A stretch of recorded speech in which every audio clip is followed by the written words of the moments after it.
I'm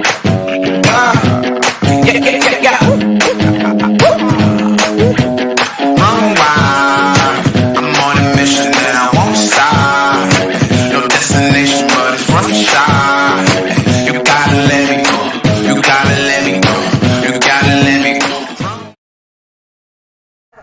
네, 오늘 성북장애인 자립생활센터에서 하고 있는 우라차차 라디오에서는 저를 비롯해서 임신, 출산, 육아의 전선에 있는 장애 여성들의 이야기들을 좀 하자고 저희들을 모이게 했는데요. 네, 오늘 저는 여기 진행을 맡게 된 장애인 문화공간에서 활동하고 있는 7개월 아기 연수의 엄마 이라나입니다. 네, 각자 소개 부탁드릴게요. 네, 저 먼저 할까요? 네. 안녕하세요. 저는 이제 4살 6개월수로 4개월 된 고년마 김민정입니다. 반갑습니다. 와, 네. 저는 상상행동 장애 여성 마시에서 활동하고 있고 6살 엄마 유리 엄마 오승희입니다. 와, 네. 그러면 제가 네. 어린 아기 엄마네요. 네. 네, 저희 처음은 임신 이야기를 좀 했으면 좋겠는데, 아마 많은 장애 여성들의 경험이지 않을까. 임신했을 때 정말 축하해. 와, 진짜 정말 축하해. 너무 행복하겠다. 이런 이야기들보다는 되게 걱정하고 비난하고 이런 경험들이 좀 있잖아요. 저도 좀 그랬던 경험들이 있는데 승희님 어떠셨어요? 저는 임신했을 때 되게 저 스스로는 기뻤고 좋았는데 주변에서는 이제 걱정 또는 지워라라는 이야기도 많이 들었고, 네, 병원에서도 여러 가지 문제를 걱정하시면서 돌려서 이제 말하시는데 준비하고 오세요라는 말을 들었었어요. 그래서 마음이 아팠던 기억이 나네요. 네. 준비하고 오세요라는 말은 마음의 준비.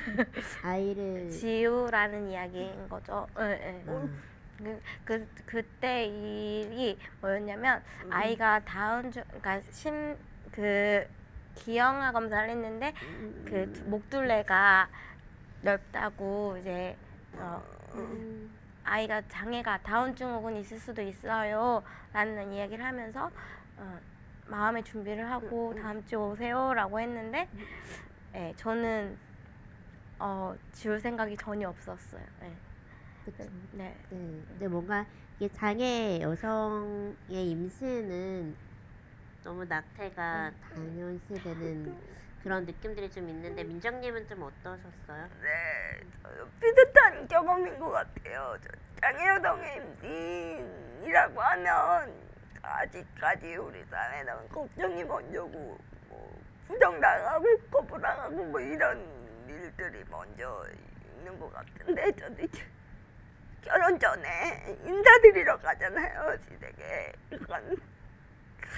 인사드리러 갔는데 그쪽 어른 중에 한 명이 너네는 결혼하면 아이 낳지 말고 둘이 행복하게 잘 살아라. 요새 그렇게 많이 살더라 라고 말씀을 해주는 거예요. 이제 저도 알아요. 그런 사람들 요새 많잖아요. 둘이 합의해서 이제 그렇게 아예 안 낳게 하고 딩크족이라고 하던데 얘기 들어보셨어요? 두 번? 딩크족? 네. 근데 그렇게 둘이 부부가 합의해서 우리는 낳지 말고 우리끼리 행복하게 살자, 즐기면서 살자라는 것하고 누군가에 의해서 강요당하고 본인의 의사하고는 정반대로 그렇게 강요당하는 거하고는 완전히 다른 문제거든요. 그래서 이거 임신에 대해서도 본인들의 의사, 내가 결정한 거잖아. 나는 엄마가 되겠다, 엄마로서의 삶을 살겠다라는 본인의 의지와 부부 그 부부의 합의에 의해서 그렇게 한 건데 그거를 부정당하고 비판하고 이런 거는 차별인 것 같고 저는 그 엄마로서의 삶을 살겠다라는 결심을 했으면 그 의지도 존중받아야 된다라고 생각을 해요. 제일 많이 듣는 말들이 어떻게 그죠? 네. 무조건 어떻게 잖아요. 저 병원 갔을 때 저도 그랬는데 병원 큰 대형 대학병원이었어요. 동네 병원에서는 저의 장애를 보자마자 여기선 안 되겠네요. 대학병원 큰 병원으로 가시면 좋을 것 같아요. 그래서 거기서 소견서를 써줘서 갔던 대학병원에서 어떻게 나으시려고 20주도 못 버티실 거다. 그러면서 자기는 이런 경험이 되게 이례적이고 세계에 이런 유례가 없다 라고 계속 얘기를 하시면서 근데 저랑 남편은 사실은 그 누구보다 많이 걱정하고 불안했겠죠. 그쵸. 그래서 되게 많이 검색을 하고 갔거든요. 근데 저보다 작은 장애 여성이 저와 같은 장애를 갖고 있었고 아이를 셋이나 낳았고 그래서 서로 아이가 장애가 있어도 우리 예쁘게 잘 키우자 이런 마음으로 병원을 갔는데 의사가 심지어 어떤 말까지 했냐면 그럼 갖기 전에 오시던가요? 라고 하는 거예요. 그게 어떤 얘기인지 혹시 눈치채셨어요? 네. 그 건강한 유전자를 선별해서 인공수정해서 임신을 하지 그랬냐라는 얘기였어요. 그래서 되게 모멸감을 느꼈던 것 같아요. 그 순간 되게 모멸감을 느끼고 그리고 나서 그럼 검사하고 와라 라고 하더라고요. 검사하고 오라고 해서 그 사이에 엄청 울고 이제 검사를 하러 갔는데 체열을 하라고 그래서 체열을 하러 갔죠. 전 단순히 그냥 저의 건강 상태 때문에 체열을 하라고 한 줄 알았는데 보통 그 대학병원은 먼저 그 병원비부터 내잖아요. 80만 원을 달라는 거예요. 체열하는데 그래서 무슨 검사를 하는데 80만 원이나 달라고 하냐라고 했더니 유전자 검사였던 거죠. 그때 어렴풋이 그 의사가 마지막으로 했던 말 빨리 검사하고 결과 빨리 받아봐야 된다라고 하는 거예요. 그 얘기는 법적으로 낙태가 가능한 시기 이전에 검사 결과를 보고 결정하자라는 얘기였던 거죠. 그날 제 생일이었어요. 그래서 너무 마음이 무너지는 경험을 했는데 그리고 나서 그 병원은 지나가기만 해도 소름 돋는데 사실은 저희 나라가 일부 낙태가 허용이 되는 나라이잖아요. 맞아요. 어떤 경우인지 혹시 아세요? 우리나라 이제 말씀하셨더니 법적으로 낙태가 허용이 되죠. 이게 보건법 14조에 임신 중절 수술 허용 이래갖고 내용이 있는데요. 유전 질환으로 인해서 신체적으로 그리고 정신적으로 문제가 있거나 혹은 이제 범죄에 노출이 돼서 원하지 않는 임신을 했을 때 임신 중절 수술을 허용한다 뭐 그런 내용이에요. 이게 그 비인권적인 내용이라고 생각을 하는데요.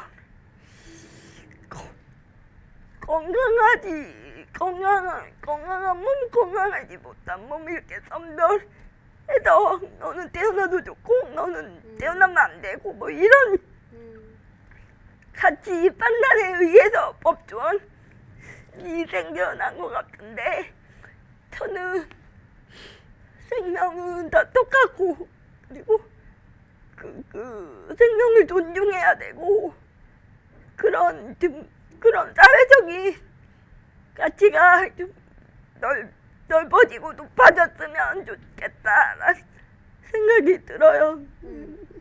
사실 장애 여성 혹은 장애를 갖고 있는 부모들이 온전하게 아이를 갖고 키우고 이런 것들에 대해서 되게 물론 사회뿐만 아니라 가족들이 특히나 더 그쵸. 뭔가 되게 짐덩어리를 떠안는 느낌으로 대우를 하잖아요. 그쵸. 그런 경험 있으셨어요? 저는 이제 가족들이 어떻게 낳으려고 너 하나가 장애도 힘든데 어떻게 낳으려고 그러냐라는 이야기를 들었었고, 그리고 둘이 그냥 살지 왜 임신해서 힘드냐 이런 이야기를 많이 들었어요. 네.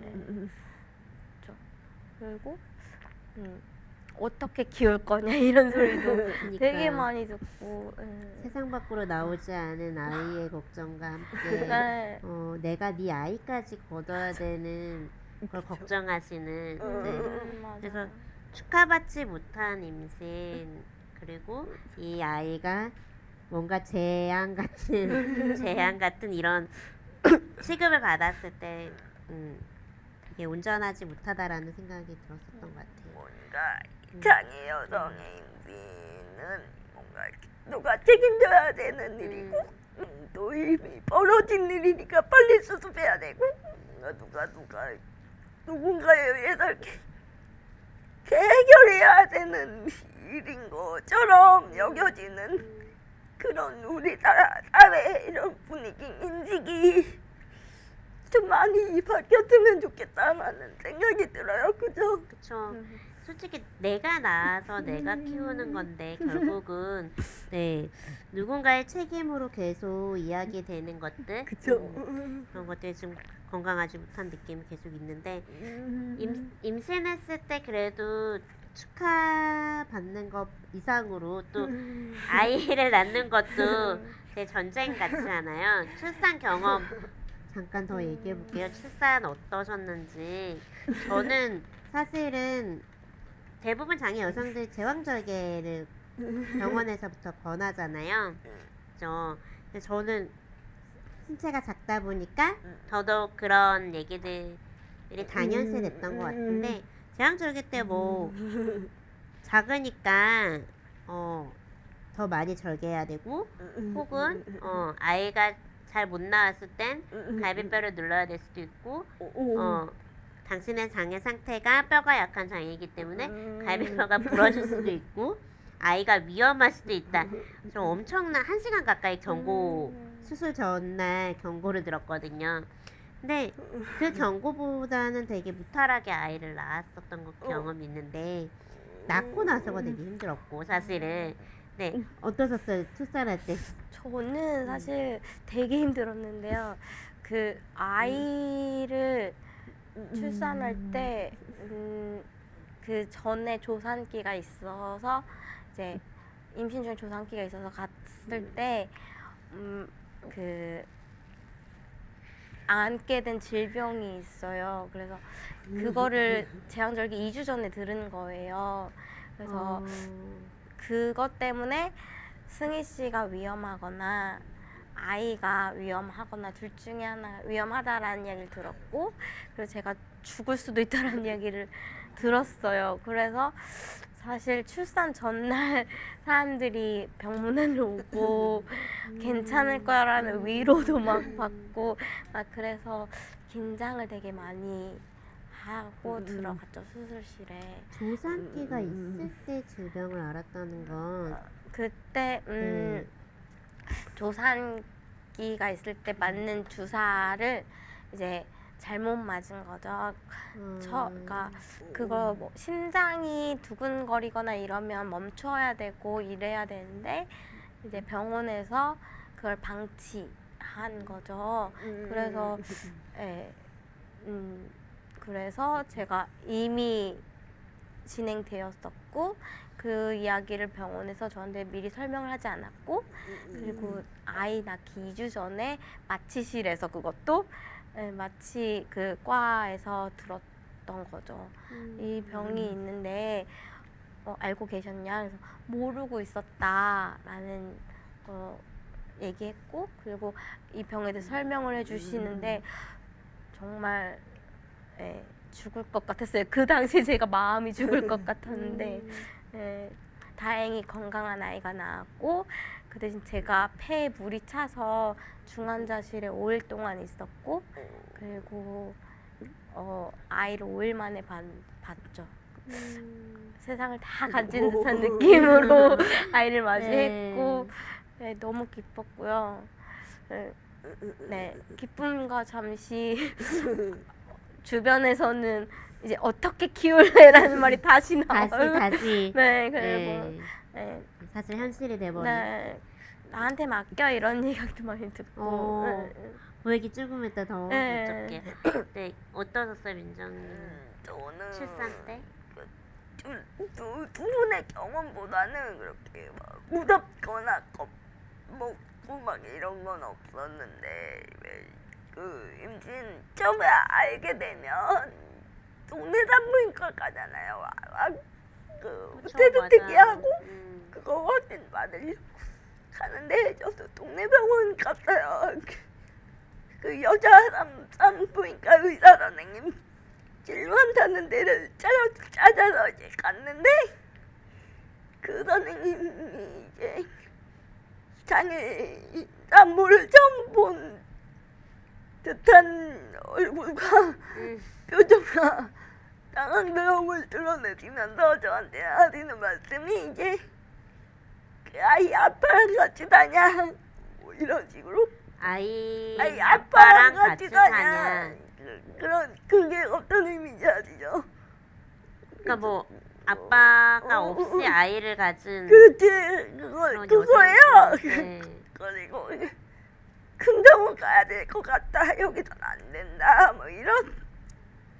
그래서 그냥 그 길로 큰 병원을 다녔는데 이 진료 거부죠. 명백히 차별을 한 거고 그 배경은 이거예요. 너는 건강하지 못한 몸이고 너한테서 나오는 아이는 건강하지 못한 아이의 확률이 높으니 여기서 책임질 수 없다. 가라 이거잖아요. 큰 병원 전 되게 그 말 듣고 되게 그랬던 게 제가 뭐 성범죄 피해자도 아니고 그런 취급을 받고 그죠. 그렇죠. 네. 그런 모멸감 수치든 뭐 그런 아무튼 마음이 좀 복잡해지더라고요. 그 진료 가고 받았을 때 그런 상황이 좀 있었고 그리고 보편적으로 산부인과 진료하시는 분들이 장애 인식이 없어요. 그러다 보니까 병원도 장애인 편의시설이라든지 장애인을 위해서 특별한 뭐 진료 시스템을 갖춘다든지 검사 뭐 이런 과정에서 배려한다든지 이런 게 전혀 없잖아요. 그렇죠. 네. 그리고 저희는 꼭 그 가까운 동네 병원이 아니라 멀리 있는 대학병원까지 가서 쓰고 그런 수고를 해야 되고 뭐 이런 과정이 있죠. 그런 것들도 빨리 좀 바뀌어야 될 것 같고 여러 가지 아무튼 장애산모에 대한 인식은 많이 바뀌어야 될 것 같아요. 후문으로 들었을 때는 사실 되게 별 무리 없이 승풍 나왔다는 얘기를 들었어요. 맞나요? 예, 다행히 네. 뭐 그런 거는 그 대학병원에 갔는데 담당 과장님 잘 만나서 저는 처음에 되게 걱정을 했어요. 뇌성마비 주변에 제 친구분들, 명록분들은 다 제왕절개를 해서 저도 당연히 제왕절개를 해야 될 걸 생각하고 대학병원에 갔거든요. 기왕에 제왕절개할 거면 큰 병원에 가야 했지만 그 위급 상황에 대처도 빠르고 그거를 생각하고 갔는데 담당 그 진료하시는 선생님이 다행히 저 말고도 장애인 산모에 대한 경험이 한 6, 7번 정도 있으시더라고요. 제가 여쭤보니까 그래서 그런지 처음에 되게 되게 안심시켜주시고 그리고 나을 때도 되게 고맙게 이렇게 잘 배려해 주셔서 아이 슬픈 순단을 했습니다. 네, 심지어 의사 선생님이 네. 둘째 낳으러 와야죠라는 이야기도 했었다고. 되게 듣기 힘든 말이잖아요. 맞아요. 네, 저 경험이 네. 되게 중요한 것 같아요. 그쵸. 경험이 없는 선생님과 있는 선생님의 차이가 확실히 드러나더라고요. 그러니까 보통은 그냥 하나만 낳으실 거죠? 그러셔야 될 것 같아요라는 얘기를 더 많이 듣거든요. 그죠.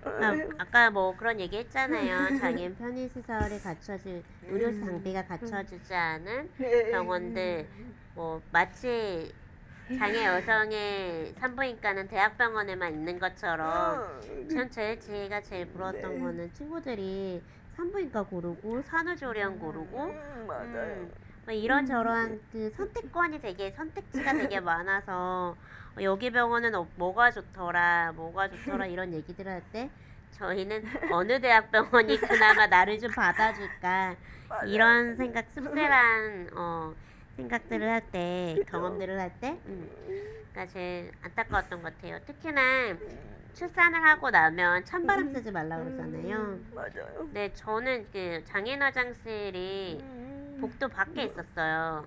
그냥 병실 복도에 있는 것도 아니고 병실 안에 있는 것도 아니고 네, 그래서 저는 복도 밖에 나가서 진짜 찬바람 맞아가면서 배 되게 많이 아프잖아요. 그렇죠. 그래서 계속 왔다 갔다 해야 되는데 계속 복도 밖을 나갔다 왔다 갔다 하다 보니까 산후조리는 절대 못하는 거고 사실은 또 아이가 아프다 보니까 낳고 나서도 되게 온전하게 산후조리를 못했던 경험들이 있어요. 그래서 왜 산후조리도 되게 중요하다고. 네. 그래서 장애 여성이 갈 수 있는 산후조리원도 없잖아요. 있다 하더라도 뭐 이런 장애인 단체에서 운영하고 있는 딱 한 곳. 근데 그곳에서도 경험이 있으시죠? 네. 네, 어떠셨어요? 저는 네. 복지관이다 보니까 네. 6시면 땡 하고 퇴근을 하시면 저는 여름에 아이를 낳는데 에어컨 안 나오는 곳이었고 그 당시에 TV도 안 나왔어요. 저는 또 그래서 TV도 못 봤고 어떡해. 그리고 비행기 소리가 막 나는 곳이었어요.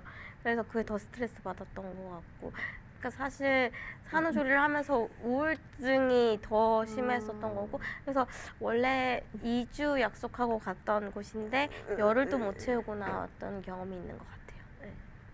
정말 힘드셨겠어요. 너무 힘들었어요, 진짜. 네.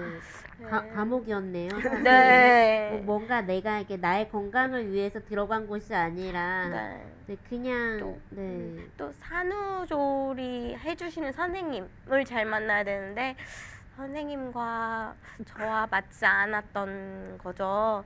그래서 아이를 이제 제가 뭔가 씻겨주고 싶고 막 이러는데 아니야 산모는 쉬어야 해요 막 이러면서 자기가 다 이렇게 하나별까지 다 하시고 아이를 만져보지도 못하게 하는 네, 잘 안아보지도 못하게 하시고 음. 막 그랬어요. 약간 나이가 많으신 분이어서 그런지 네, 그랬던 경험이 있네요. 그러니까 사실은 그 산후조리원이 원래 이제 다른 여성들에게는 그러니까 선택지가 많다 보니까 경쟁을 해야 되는 곳이고 서비스가 최상의 조건들을 갖춰야지 되는 공간인데 저희는 선택지가 없고 갈 수 있는 데는 한 군데죠 솔직히. 네. 서울에 한 군데. 맞아요. 네, 그 한 군데를 심지어 장애 여성들끼리 경쟁하면서 맞아. 네 들어가야 되는 곳이니 사실은 거기서 뭐 최상의 서비스 이런 것들은 얘기할 수도 없는. 들어간 것만 해도 감지덕지가 네. 되더라고요. 그니까요. 들어갈 수 있다는 것에 감사한데 막상 들어가서는 너무 힘들었던. 맞아요. 맞아, 저 비용 문제가 이게 그러니까 장애 여성이 그냥 산후조리원에 간다 이거를 받아주는 것도 맞지 않을 뿐더러 비용 문제도 있고 있고요. 그렇죠.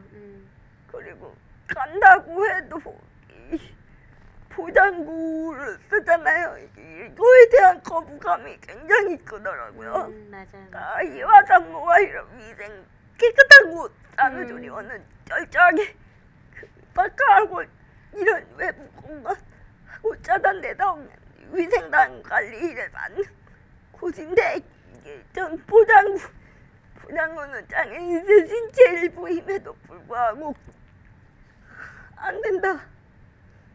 그런 경우 특히 이제 부부가 같이 장애가 있는 경우는 더더욱 안 못 되겠죠. 들어오게 하더라고요. 맞아요. 아빠임에도 불구하고 안 된다.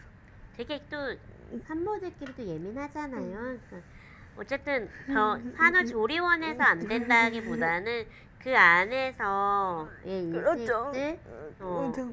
그 예민함 때문에 사실은 산후조리를 온전히 할 수 없으니 그냥 뭐 집에서 혹은 서울에 한 곳 있는 그곳에서 네, 이렇게 버텨가는 시간들인 것 같아요. 그러게요.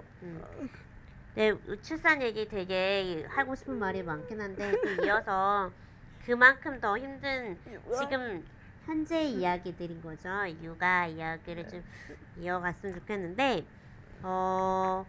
저는 지금 네. 다행히도 서울시는 홈헬퍼라고 해서 홈헬퍼 네, 받고 있어요. 네. 어떤 건지 좀 잠깐 네. 장애 여성을 위한 아이 돌봄 서비스고요. 네. 그래서 아이가 만 10세까지, 10살까지 그 도움을 받을 수 있는 서비스예요. 네. 그렇죠. 그 홈헬퍼 사업과 함께 더불어서 활동지원 사업을 중복으로 받을 수 있어서 맞아요. 그쵸? 네. 그래서 저나 승희님 같은 경우는 그나마 육아를 조금 네 도움을 받고 있어요. 제 입장에서 너무 두 분이 부러운 게 네. 저는 이제 경기도다 보니까 경기도 우리에 살거든요. 제가 근데 이게 홈헬퍼 서비스가 없어요. 그게 지자체마다 또 상황이 다르더라고요. 그래서 좀 안타까운 게 제가 이제 저희 경우를 먼저 말씀드리면 이렇게 지금 이제 엄마가 제 아이를 키워주고 계시고 저희 부부가 주말에만 가서 아이랑 놀아주다가 월요일 아침에 출근하는 그걸 3년째 하고 있어요. 너무 힘들어요. 주말이 쉬는 게 아니라 너무 힘든데 저희가 또 맞벌이를 해야 하는 상황이잖아요. 그러다 보니까 이제 제가 외부에 일을 하여 가는데 활동보조 서비스를 많이 써야 하는데 그 시간에 이제 아이를 집에서 활동보조 서비스를 이용해서 육아할 수 없는 상황인 거죠. 그리고 시간도 부족할 뿐만 아니라 그렇게 되면 저는 범법자가 되는 거예요. 내가 이용인을 위한 서비스인데 육아해줄 수 없는 엄마와 떨어져서 있으면 안 되는 거죠. 그런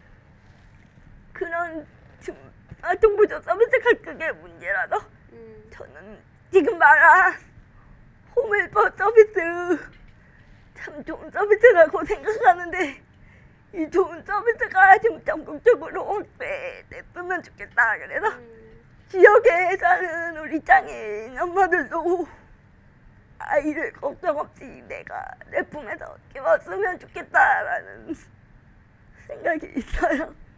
사실은 이제 이 제도들이 또 하나의 뭔가 좀 약간 한계점들이 참 많기도 하죠. 사실은 활동지원 서비스를 받거나 홈헬퍼 사업을 받더라도 사실은 아이와 엄마가 같이 있는 공간에서 이분들에게 도움을 받는다고 한들 저희가 뭔가 같이 할 수 있는 게 없다 보니까 오히려 그분들 옆에 저는 제 경험상 제가 옆에 있는 게 오히려 방해가 될 때가 있더라고요. 그러니까 사실은 솔직히 말하면 저는 제 맘대로 아이를 양육하고 있지 않거든요.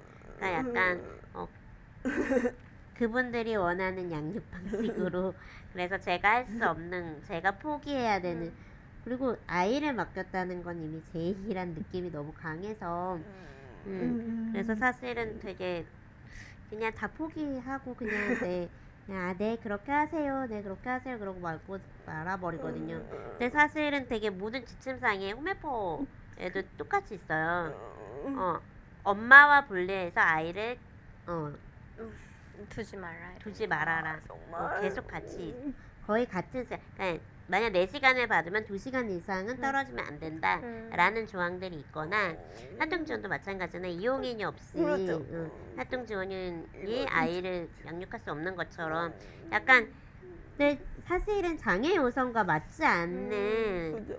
뭔가 조항 같은데 사실 이 모든 게 부정수급에 마치 예비 범죄자 취급하는 느낌들인 맞아요, 거죠. 맞아요, 그죠? 맞아요. 그래서 이런 제도들의 한계, 들도 계속 얘기하고 싶기도 하고 또 그러면서도 정말 실질적으로 확대가 필요하지 않나라는 생각도 들기도 하고 그것뿐만 아니라 사실은 양육하면서 많은 고민들이 있죠. 뭐 어떤 게 있을까요? 뭐 가령 저는 제가 많이 아플 때가 있고 잔병치를 되게 많이 제가 많이 하는데 제가 많이 아팠을 때 또는 아이가 아팠을 때 그때 119를 타고 병원을 가야 되는데 누군가 보호자가 필요한데 이제 없는 거죠. 홈헬퍼 서비스나 뭐 활동 보조가 24시간 붙어 있는 건 아니니까 병원 갈 때 제일 문제인 것 같고 내가 아파 죽겠어도 저 아이는 제가 데리고 가야 되고 뭘 챙겨야 되고 이런 거 이야기를 다 해야 되는 경험을 제가 했어요. 네, 쓰러지기 직전에 네. 이제 119 구급대를 불러서 이제 제가 실려가야 되는 상황이었는데 구급대원이 도착했을 때 내가 저희 딸을 데리고 가야 되고요. 아이가 그때는 어렸을 때라서 기저귀도 챙겨야 되고요. 이것도 챙겨야 되고요. 이거 제가 설명을 하고 있더라고요. 그러니까 정말 엄마는 강해야 된다라는 그걸 제가 느꼈고 아프면 안 되겠다라는 생각이 그때 되게 많이 들었어요. 그 어린 아기를 안고 병원을 네. 구급차에 같이 같이 간 거예요? 예. 그리고 또 아이가 반대로 아팠을 때 그때도 119를 타고 갔는데 심지어 아이가 아픈데 심지어 같이 누워야 되는 상황이 오는 거. 예, 수동 휠체어, 전동 휠체어 안 되니까 수동 휠체어를 분리해서 실어야 된다는 거. 그게 제일 마음이 아팠던 것 같고 아이한테 못 쓸 짓을 하고 있는 것 같은 마음이 들어서 슬펐어요 그때. 그럴 것 같아요. 사실은 구급차에 전동 휠체어 뭐 그냥 수동 휠체어들이 시키 힘든데 그럼 아이가 아플 때 내가 아플 때 함께 이동할 수 없는 나는 온전히 정말 보호자로서 뭔가 할 수 없는 일들 되게 있는 것 같아요. 그러니까 뭔가 계속 분리가 되는 공간들이 많은 것 같아요. 병원도 그렇지만 또 있죠. 키즈 카페. 키즈 카페. 또 그 얘기 하려고. 네, 키즈 카페 혹시 경험 저 있어요? 같은 경우는 네. 주말마다 가니까 주말에 한 번씩은 아이랑 놀아주려고. 근데 이렇게 걷어 집에서 놀아주는 거는 한계가 있고 또 답답해하니까 키즈 카페를 갔는데 거기가 이게 키즈 카페 가보셔도 아시겠지만 신발을 벗고 슬리퍼를 갈아 신고 들어가요 비장애인들이. 근데 저희는 지금 이게 보장구가 없으면 저희는 움직이기 힘드니까. 근데 이 보장구에 출입을 거부당하는 거죠. 이유는 뭐 위생상의 문제 그리고 아이들이 위험하다 다칠 수 있다. 근데 그게 너무 답답한 거예요. 나도 엄마 꼭 내 아이와 같이 놀아주고 싶고 들어가서 이렇게 같이 예쁘게 노는 것도 보고 싶고 사진도 찍어주고 싶고 그렇잖아요. 엄마 마음은 다 똑같잖아요. 당연하죠, 네. 근데 거기서부터 거부당하니까 또 그 모습이 아이에게 노출이 된단 말이죠. 그러면 이 아이가 우리 엄마는 거부당하는 사람이야. 이걸 너무 빨리 알아버릴까봐 그게 또 신경이 쓰이더라고요. 저 그냥 아이와 함께 내가 타는 의자를 가지고 편하게 이용할 수 있는 키즈 카페가 지금 우리나라에도 빨리 생겼으면 좋겠어요. 그런 같은 비슷한 저도 경험 있으세요? 경험이 있는데 아이가 4살 때쯤이었던 것 같은 처음 갔던 경험인데 이제 저와 휠체어를 분리시켜서 들어와야 된다라는 이야기를 많이 들었고 그리고 들어와서는 구석에 있어라는 이야기를 많이 들었. 구석에 예, 휠체어가 들어가면 위생상이 안 좋고 아이들이 다칠 수 있으니 유모차도 못 들어오는 곳이기 때문에 들어올 수 없다라는 이야기를 해서 저는 사실 싸우자는 감정으로 제가 그랬죠. 저는 휠체어가 없으면 안 되고 휠체어는 저의 몸이고 저도 사람입니다. 인간입니다라는 이야기를 많이 했고 그때 처음으로 아이 앞에서 울었던 것 같아요. 옆에 싸우면서 막 네.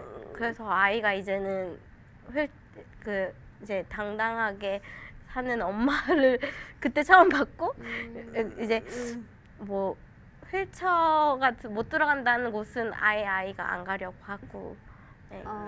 아이가 벌써 네.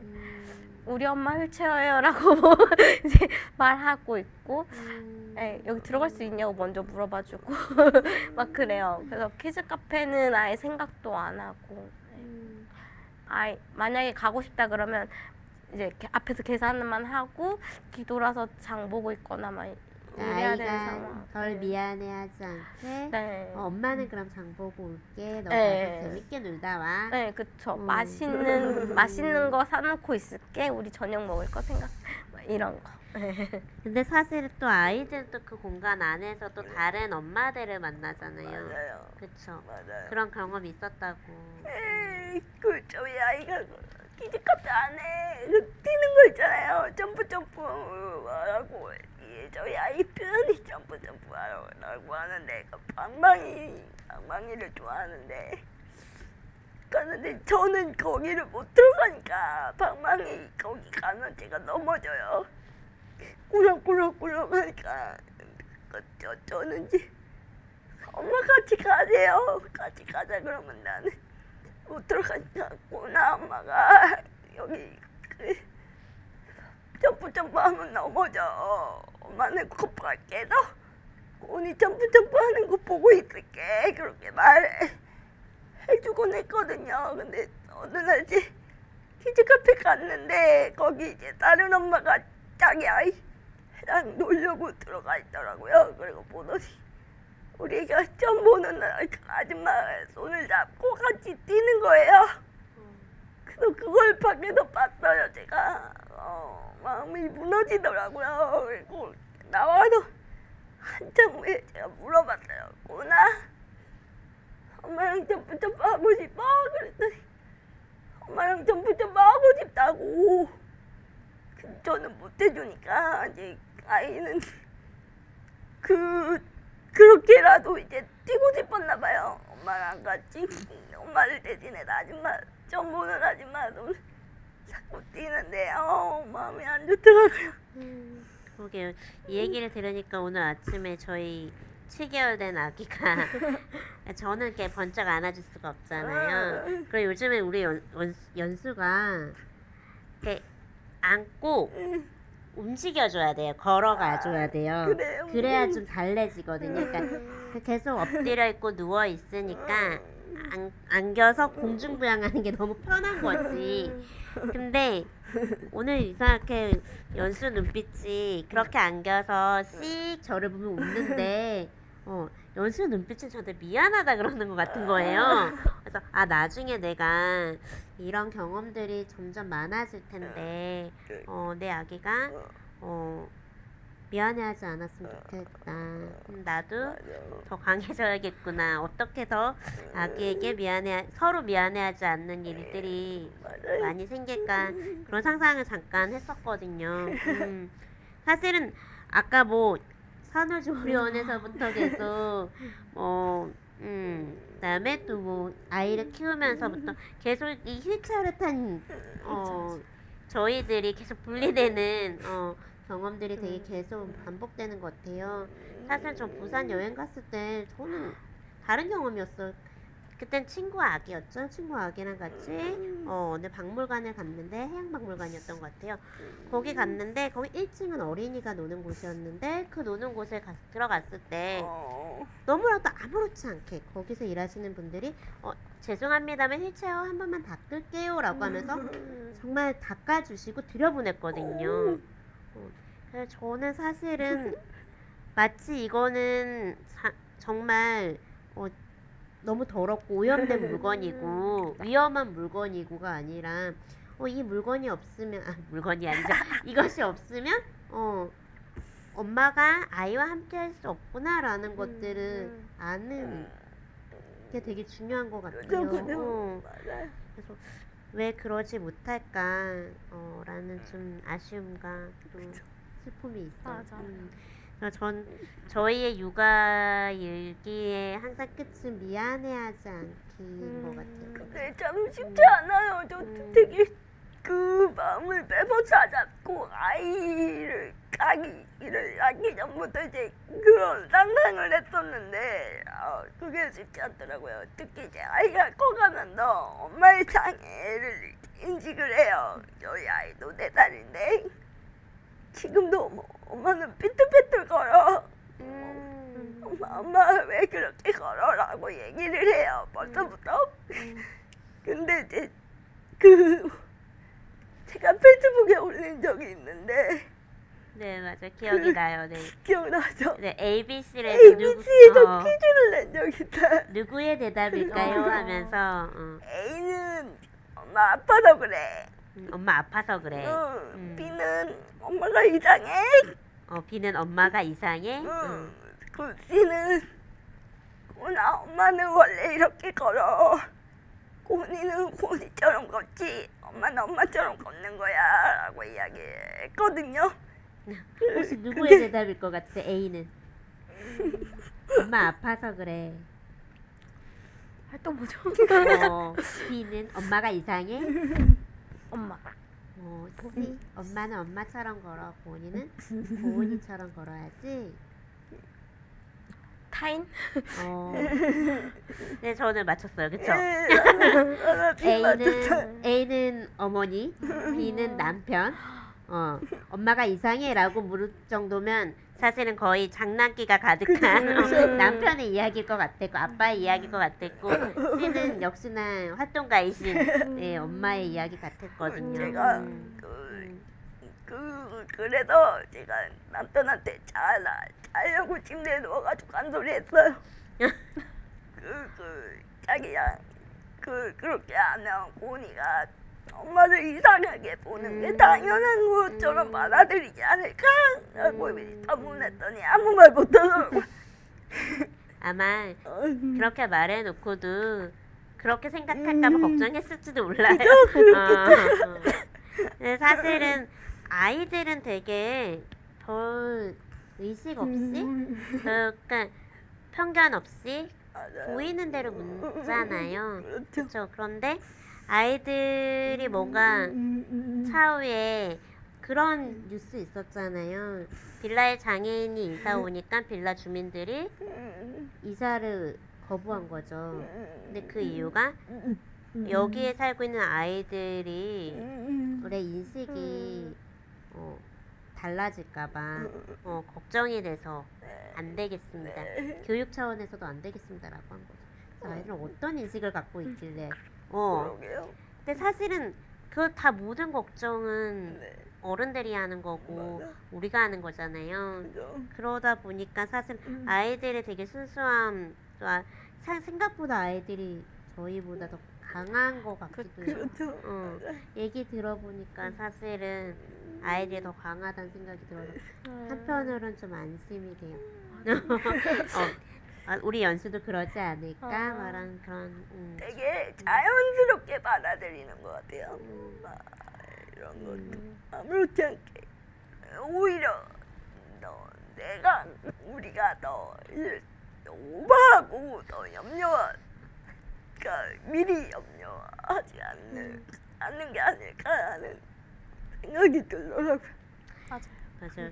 근데 사실은 우리가 임신 때부터 온전히 축하받지 못해서이겠죠. 그리고 우리의 일생의 경험들이 사실은 행복한 경험보다는 뭔가 포기하거나 약간 맞아요. 그랬던 거. 좀 슬펐던 경험들이 많다 보니까 더 두렵고 불안하고 이랬지 않나. 사실은 저희가 이제 오늘 되게 많은 이야기들을 하고 되게 중요한 것들은 이제 어쨌든 장애 여성의 임신, 출산, 육아가 온전하게 지켜낼 수 있는 사회적 장치들, 그렇죠. 아까 얘기하셨다시피 뭐 의료기관의 인식, 그다음에 의료기관의 전문적인 의료 시설, 이런 것들이 되게 중요하다는 얘기와 네. 그다음에 그런 것들이 좀 뒷받침되면 그것과 더불어 이제 사회적으로 임신에서부터 시작해서 양육까지 뭔가 홈에퍼와 활동 지원과 이런 네. 것들이 조금 더 구체적이고 좀 확대되고 이러면 사실 가족들의 걱정이 조금 그쵸. 덜해지지 않을까. 맞아요. 그렇죠. 뭐 내가 키워줄게 하지 않을 거고 다행이네요. 저희 어머니는 연락하지 말라고 농담이고 연락하지 말라고 난 못 키워라고 미리 얘기해. 근데 그거는 뭐 네, 제가 장애 여성이라서 그렇다기보다는 항상 저희 어머니는 저를 강하게 모시기 때문에 네. 그리고 이게 그러니까 비장의 아이도 그렇지만 육아는 어떤 엄마의 이런 에너지로만 키우는 게 아니라 맞아요. 사회적으로 같이 고민하고 같이 키워야 하는 거잖아요. 맞아요. 이게 비장애인 아이도 그런데 장애인 아이는 더 많은 관심과 더 많은 애정이 필요하거든요. 그래도 사회적으로 이런 장애인 엄마와 우리 아이의 이런 관계를 좀 지속적으로 기본치 지원해줄 수 있는 그런 세계나 상담이라던가 뭐 이런 것들을 지속적으로 좀 하면 더 관계를 좋게 유지시켜줄 수 있는 그런 체계가 좀 마련이 되면 어떨까. 그리고 우리 아이가 커갈수록 놀아주는 거, 공부, 학습 뭐 이런 것들도 되게 신경을 쓰잖아요. 엄마들이 그런 것도 정책적으로 좀 잘 지원이 되면 좋겠다. 물론 그 정책은 이제 사회적인 인식이 변해야 그걸 기반으로 해서 만들어지는 거겠지만 빨리 그런 기반이 만들어졌으면 좋겠다는 바람이 있죠.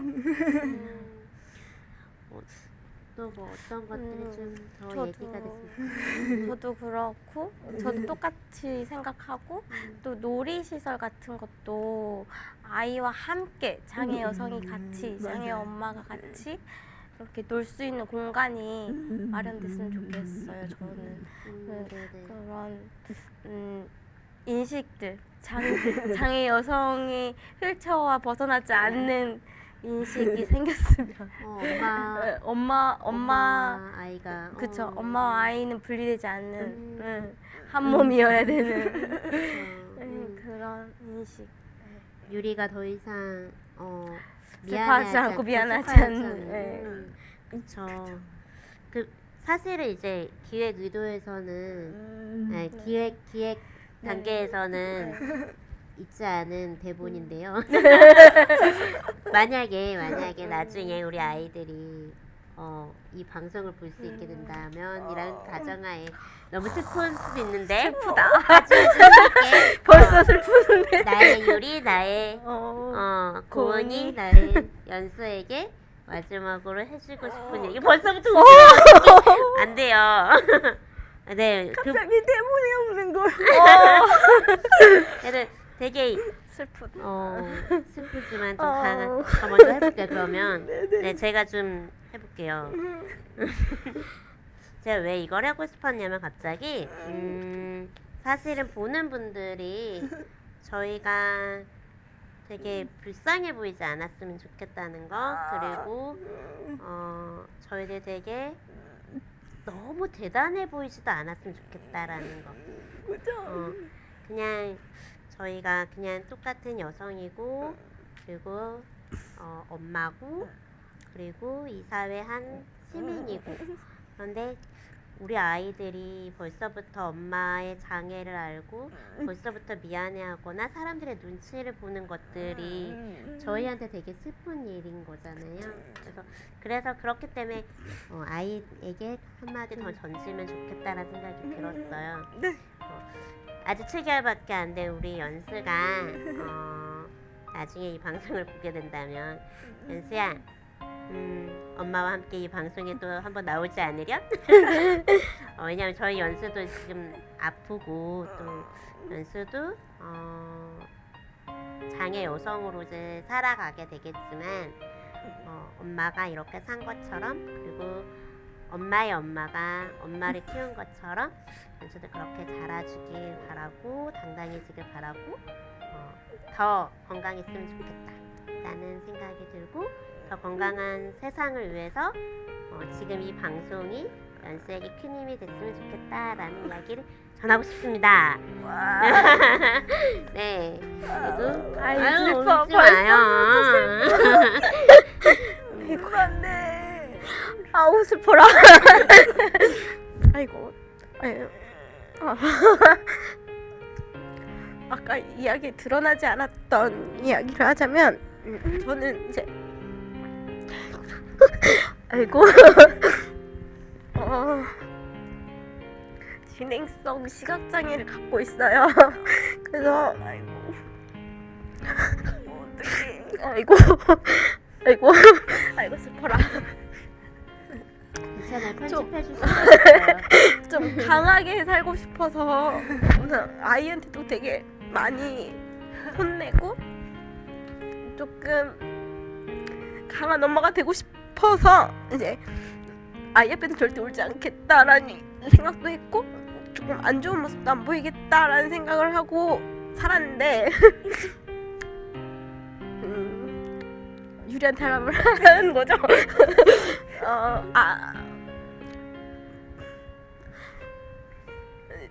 아이고 제가 눈물이 많아요. 이해해주세요. 유리도 이제 알 거야. 엄마 겁나 울보였구나.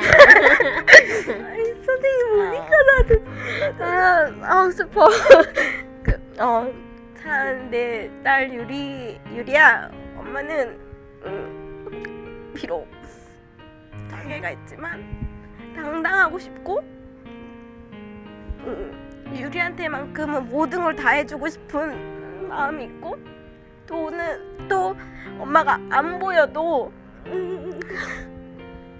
유리한테만큼은 당당하고 싶고, 그리고 함께 같이 죽을 때까지 살았으면 좋겠어. 사랑한다 유리야. 아이고야. 네. 잘해줘.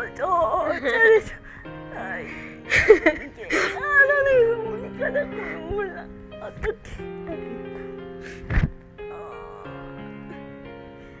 고은이한테 미안한 거는 저거예요. 아짝이 품이 있다고 엄마 아빠 이렇게 있어야 되는데, 옆에 있어야 되는데 그거를 봐주지 못하고 같이 놀아주지 못하고 이렇게 나와서 이렇게 뭐지, 물론 이제 그 상황이 어쩔 수 없는 상황이 그래도 그렇긴 하지만 저희 엄마한테도 솔직히 미안해요. 다들은 저를 힘들게 키웠잖아요. 장애 있는 딸을 힘들게 키웠는데 그 딸의 딸까지 이렇게 맡아서 키워주시는 게 되게 고맙고 미안한데 또 딸이기 때문에 말도 이쁘게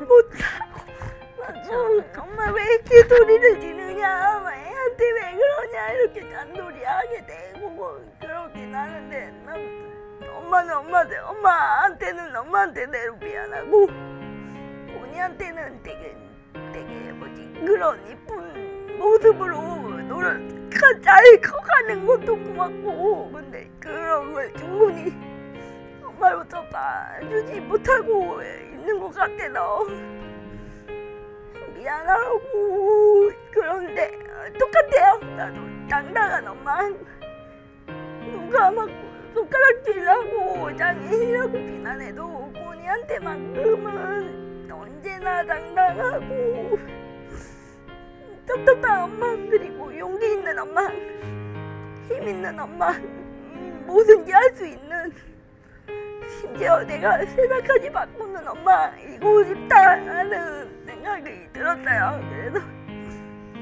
이렇게 나와서 활동하는 것도 나 나름대로 그래 나 이렇게 열심히 하니까 본이가 알아주겠지 하는데 내 지금 이제 그런 심리도 있는데 고난 사랑해. 네. 우리 더 이상 아니죠. 좀 덜 미안해하는 엄마가 됐으면 좋겠다라는 생각이. 덜 슬퍼하고. 네, 덜 슬퍼하고. 네, 그러려면 저희들의 이야기가 좀 힘이 되는 그런 일들이 많이 벌어졌으면 좋겠습니다. 네, 저희 이야기들은 이제 여기 라디오에서만 멈추지 않고 또 라디오가 끝나고 또 일상에서도 계속 이어질 것 같아요. 네, 그 공간에서 곳곳에서 많이 불어나는 제도들이 사건들이 됐으면 좋겠습니다. 사이가 차별이 되지 않는 우리들의 라디오 우라차차 방송 마치도록 하겠습니다. 감사합니다.